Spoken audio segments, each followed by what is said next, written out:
Dini, and Thurman's going up 3 deep on the outside. Lashed a fair way back on the fence after a slightly slow start, followed by Chambray Amour and Gypsy Fingers last of all. Umaris out towards the 1300 leading, out by a length and a half. Make Me Strong is second on the outside of Tagger. 2 lengths away, Tarkula Diamond, who's got in for a good trail from Miss Belair, who dropped onto the fence, and they're followed by Itsu Dini. A length and a half further back is Ribe Thurman, trailed by Last, who's third last from Chambray Amour and Gypsy Fingers last. Umaris led into the back near the 1,000 metres, a length and a half clear. Make Me Strong second, Tagger third. 2 lengths further back in the field is Tarkula Diamond, being followed then by Miss Belair. A length and a quarter, Itsu Dini, 1 to Ribe, 3/4 to Thurman, then Lash third last from Chambray Amour, and around the 800 turn, Gypsy Fingers whip the field in. Umaris is the leader. Make Me Strong is second, 800 left to go. 2 lengths away in third, Tagger, followed by Miss Belair on the inside, and then Tarkula Diamond with Itsu Dini now pulling out 3 deep to make a run, followed by Ribe, and now Lash is starting to work into it, although Oliver's working on her. Chambray Amour is next. Thurman is hard ridden, not responding at this point, and Gypsy Fingers. Umaris had it with Make Me Strong coming at her as they come towards the home turn. Miss Belair is running up behind them, but into a pocket as Lash comes round the outside, and Tarkula Diamond's working into it. Lash for the big run goes up to Make Me Strong and Umaris, and she takes the lead. Here's Ribe in the clear. Lash is the leader. Ribe coming after her. Lashed in front. Ribe pegs her back at every stride. Lash tackled by Ribe, and Ribe, the Moonee Valley specialist. Ribe wins it from Lash. Thurman got going again and flew home for third. They're followed by Make Me Strong, Miss Belair, Tagger and Umaris, the 4 of them in a line. Well clear then to Tarkula Diamond. Itsu Dini back at the tail, Chambray Amour and Gypsy Fingers.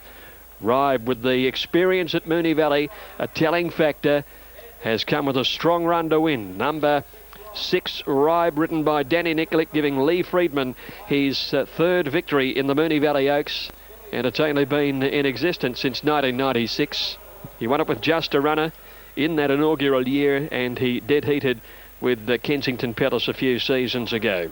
Ribe, Danny Nikolic is the winner of the Moonee Valley Oaks. Second, number 1, Lashed, Damien Oliver, and third, number 4, Thurman, who looked a hopeless forlorn chance to get into any sort of the money coming up towards the home turn. Lash striking the lead around the bend. She probably looked the winner early in the straight, but Ribe, with her outstanding record at this track, has been able to turn the tables. She was the unlucky runner of the CUNY Stakes. She was held up for a run at a vital point in that race. Was beaten a little over 2 lengths, but she got her revenge here at a favoured track this afternoon. 4 Moonee Valley outings, 3 victories and a placing. 13 starts now for 3 wins and 4 placings. Yeah, she was too good. Powerful finish. 6-1-4. 4th in, went to 9. Make Me Strong, running a better race with the blinkers on, and the race time is 2:09.9. 1 to go for the first part of the day at Moonee Valley. The Swift Signs handicap at 5:10. And then a big card of racing tonight. Ribe breaking a run of outs for Lee Friedman. First Melbourne City win since February 16, Andrew Bensley reports. The Moonee Valley specialist proving too good in the late mail, spot on. Speaking of late mail, the Centre Care Cup is approaching at Kembla Grange, and Wayne Harris's late mail is hot on its tail. Interesting race here. I think luck will play a big part. I've gone with number 3, Celia Strike from the Matthew Smith stable. He's got a very good strike rate. Extra ground for it will suit it. Now, Park Street's the last one to move in for the Centre Care Cup. Half Hennessy trial between races. Clocked its last 600 metres in that trial in 32:80. Now, they're just about set. Class 2 Cup, they're all in. 2,000 metres, 490 for the favourite, Celia Strike. Field of 14 to run, biggest field for the day. Celia Strike drawn the middle. Racing. Jump fairly, Celia Strike. Clary's Rule from the inside, away well with Lead Us Not. Flying Vikings charging forward. Upstart not too far away.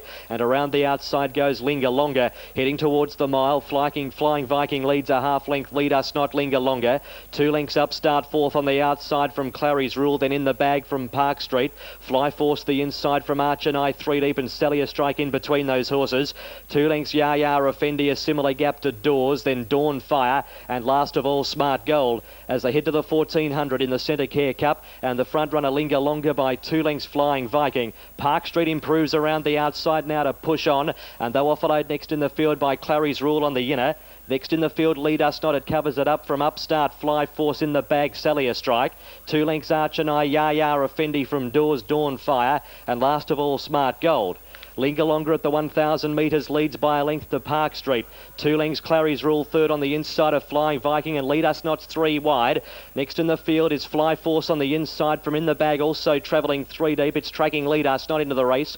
Upstart in between horses midfield. 2 lengths Sally Strike, then Arch and I getting back from Yaya Effendi. Doors behind those runners has 2 horses behind it. Dawn Fire and Smart Gold. Linger Longer at the 650 leads by a half length to Park Street, who just nudges closer now, and Lead Us Not third 3 deep. Flying Viking in 4 on the outside of Clary's Rule 5. In the bag is 3 deep in 6. 2 lengths to Upstart, Arch and I, then Sally Strike, Fly Force, Yaya Effendi. Doors behind those runners from Dawn Fire, and towards the back is Smart Gold. The runs are coming here at the 400 metres. Lead Us Not and Park Street go up to Flying Viking. Linger Longer tiring. Clary's Rule badly needs a run. Sally Strike joining in, and Upstart's trying to desperately look for a run, and Dawn Fire's coming. Where do you look? Dawn Fire, Sally Strike hit the front together. Clary's Rule, Yaya Effendi getting through also. Dawn Fire, Yaya Effendi and Sally Strike. Oh, it's getting tight. Yaya Effendi strikes the front. Yaya Effendi wins it from Sally Strike and Dawn Fire, but gee, it got rough.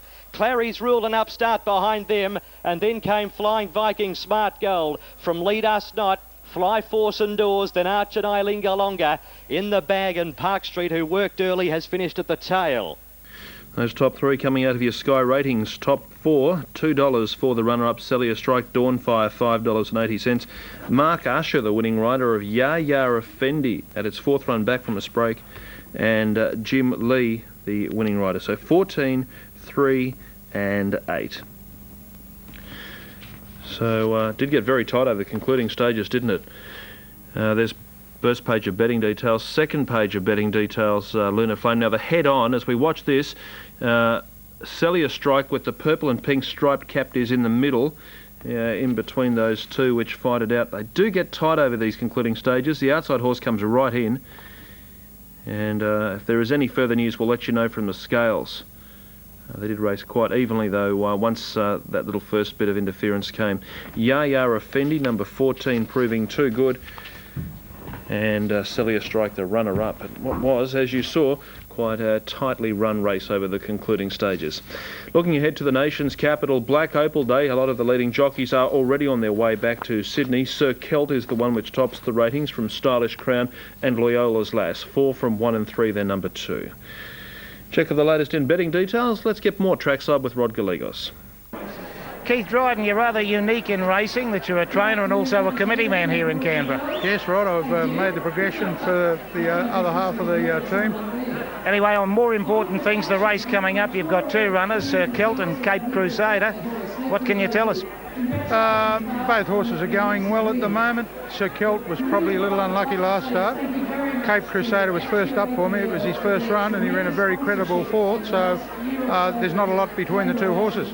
You make Quinella it? It wouldn't surprise me. In their work there's nothing between them, so just that I think Sir Kelt will probably be the fitter horse, and perhaps Cape Crusader. Now, details, Kembla Grange. 2nd and 3rd against 1st, and 2nd v 1st at the 100 metre mark. 3rd v 1st is at the home turn. 3rd v 2nd is in the home straight. So 2nd against 1st at the 100, 3rd against 1st is on the turn, and 3rd against 2nd is in the home straight. 1,000 metres the journey. Enchanted Mist stands up. She's Shameless, the late scratching at 450. Just waiting on the light. 1,000 metres, the starter looking behind the stalls. Now they're set. Lights on, ready, racing. Now, See the Vision was slowly away, and Enchanted Mist went back to the tail of the field when they hit the ground, and Sir Kelt and Svelte Embrace, the two early leaders, followed by See the Vision, who's going up along the inside. Back behind those then, Max Success. Loyola's Lass is running about 4th or 5th and settling down. In behind those, Stylish Crown, Cara George, followed further back to Cape Crusader. Prince Vesuvius is on the outside. Then Enchanted Mist, followed by Misled, and Miss Natural is at the tail of the field. Up towards the home turn on the outside, Svelte Embrace is the leader, about a half a length in front of Sir Kelt, getting up on the inside again. Little between this pair now. Svelte Embrace went a bit wide. In behind those, Loyola's Lass